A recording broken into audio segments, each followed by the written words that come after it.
बिस्मिल्लाहिर्रहमानिर्रहीम। अस्सलाम वालेकुम नाज़रीन, आप देख रहे हैं मेरा वीलॉग चैनल खबरगर। मैं हूं सैयद आसिम रज़ा।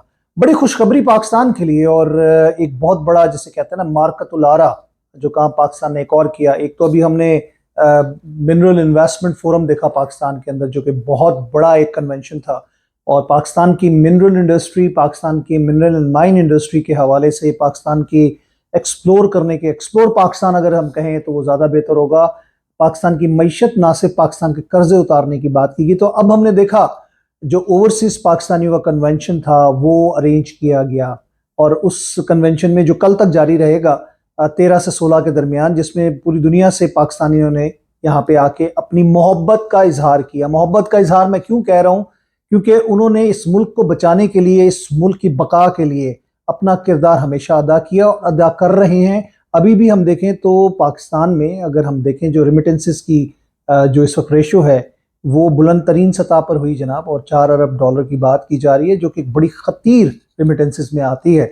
और जिसको पहले शायद हम कहते थे कि कहा जा रहा था कि सिविल नाफरमानी, पाकिस्तानियों पैसा ना भेजो, शर्म आनी चाहिए ऐसे लोगों को जो कि पाकिस्तान के मुखालिफ और पाकिस्तान दुश्मनी में आगे इस तरह का बयानिया करते हैं। पाकिस्तान है तो सब कुछ है, पाकिस्तान नहीं है तो कुछ नहीं है।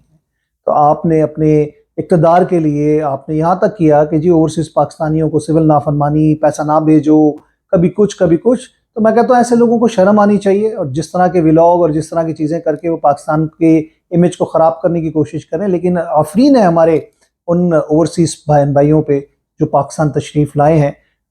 मैंने एक ट्वीट भी की है जिसमें हमारी खातून जो ओवरसीज़ हैं उन्होंने बल्कि पाकिस्तान से अपनी मोहब्बत का इजहार किस तरह किया। आर्मी चीफ और प्राइम मिनिस्टर दोनों इसमें शरीक हुए आज, और पाकिस्तान को कोई मैली आंख से नहीं देख सकता।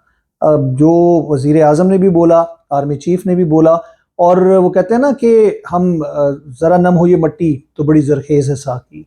पाकिस्तान में बहुत टैलेंट मौजूद है, पूरी दुनिया में अपना नाम रोशन कर रहे हैं। यही ओवरसीज पाकिस्तानी हैं जो पाकिस्तान का नाम बाहर भी रोशन कर रहे हैं, कारोबार भी उनका चमक रहा है, और वो पाकिस्तान में अपनी दिलचस्पी इस तरह रखते हैं कि वो बार बार पाकिस्तान के लिए सोचते हैं, उनके दिल पाकिस्तान के लिए धड़कते हैं। और पाकिस्तान में रहते हुए लोगों को जो वो रिमिटेंसेस भेजते हैं तो वो पाकिस्तान के लिए एक बहुत बड़ी इमदाद होती है, पाकिस्तान की बैकबोन है वो। तो ये हम आफरीन और बल्कि हम सलूट पेश करते हैं, हम खराज तहसीन पेश करते हैं अपने तमाम ओवरसीज़ बहन भाइयों को जो पाकिस्तान तशरीफ़ लाए। मैं थोड़ा सा इब्तदाइया इसलिए दिया कि जब हम देख रहे हैं कि पाकिस्तान की मईशत डूब रही है, हमें मकरूज मुल्क है, IMF से कर्जे, बल्कि अभी एक टीम डेलीगेशन जो है IMF का वो पाकिस्तान में मौजूद है। हम भारत की मिसाल अगर दें तो वहाँ पर जिस तरह वहाँ की इकॉनमी है उसके अंदर उनकी जो रेमिटेंसेज हैं, उनकी जो कंट्रीब्यूशन है, पूरी दुनिया में जो इंडियंस बैठे हुए हैं वो किस तरह भेजते हैं और किस तरह उनकी इकॉनमी ग्रो कर रही है। और अपॉर्चुनिटीज़ डेफिनेटली आपको SIFC के थ्रू भी मिल रही हैं। फिर उसके बाद आप जितने बैरून मुल्क मुकीम पाकिस्तानियों के हवाले से यहाँ तक कहा गया कि पाकिस्तान में उनकी रिजर्व सीट्स रखी जाएंगी। यानी कि पहले तो ये था ना कि दोहरी शरीयत पे बड़े मसाइल हुए, उसके बाद उनकी या तो एक शरीयत ख़त्म कर दी गई या फिर यहाँ से उनकी मेंबरशिप ख़त्म कर दी गई कौमी असम्बली या प्रोविंशियल असम्बली से या किसी भी पोस्ट के हवाले से। तो अब उसके ऊपर उन्होंने कहा है कि ये सोचा जा रहा है कि कोई मखसूस नशिस्तें उनके लिए मुख्तस कर दी जाएँ ताकि वो एक अहम किरदार अदा कर सकें पाकिस्तान की सियासत के अंदर भी। और होना चाहिए, बिल्कुल होना चाहिए। कानून साजी करके इसको बाकायदा एक रेगुलेशन के तहत उसको ऑर्गेनाइज करना चाहिए, इसके ऊपर इम्प्लीमेंट होना चाहिए। फिर उसके साथ साथ उनकी इन्वेस्टमेंट को सिक्योर करने के लिए पाकिस्तान के अंदर जो दो नंबरी फ्रॉड या इस तरह की चीज़ें, क्योंकि हर मुल्क में ऐसा, माशरे में ऐसा है, सिर्फ पाकिस्तान इस तरह का नहीं है मुल्क कि उसके अंदर इस तरह के मामलात हो, लेकिन जो ओवरसीज पाकिस्तानी है उनके साथ ये बहुत ज़्यादा होता था। तो उसके लिए भी एक ऐसा फोरम बनने की बात की जा रही है कि जिसमें उनकी इन्वेस्टमेंट जो है वह महफूज रहे। फिर गवर्नमेंट की सतह पर ही उनकी इन्वेस्टमेंट को प्रोटेक्ट करने की भी बात की जा रही है। फिर एक ग्रीन चैनल की भी हम बात करें कि जैसे पहले एक ज़माने में हुआ था कि जी उनके लिए स्पेशल एक ग्रीन चैनल बना दिया गया था।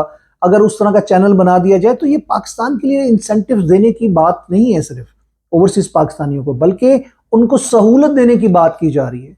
क्योंकि अगर सहूलत होगी तो वो खुशी खुशी पाकिस्तान में आएंगे, पाकिस्तान में अपना काम करेंगे और पाकिस्तान में इन्वेस्टमेंट करेंगे। और बहुत सारे लोग ये सवाल करते हैं जी वो पाकिस्तान में इन्वेस्टमेंट क्यों करें, पाकिस्तान के लोग बाहर जाके इन्वेस्टमेंट कर रहे हैं।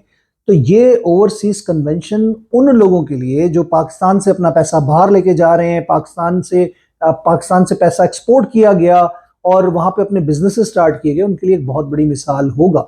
اور اسی کی بنیاد کے اوپر اگر ہم دیکھیں تو ہماری اکانومی مزید گرو کرے گی، اور اس کے اندر میں ونس اگین آرمی چیف اور وزیر اعظم دونوں کا شکریہ ادا کروں گا کہ یہ انیشیٹو لینا چاہیے تھا، دیر آئے درست آئے، لیکن یہ ہے کہ اس انیشیٹو سے ہم پاکستان کی اکانومی کو نہ صرف بہتر ہوتا دیکھیں گے بلکہ اوورسیز پاکستانیوں کے لیے بھی ایک بہت بڑی روشن مثال ہوگا، اور وہ بھی پاکستان میں انویسٹمنٹ کرنے سے گھبرائیں گے نہیں۔ میں چاہوں گا اجازت، اللہ نے کے بعد۔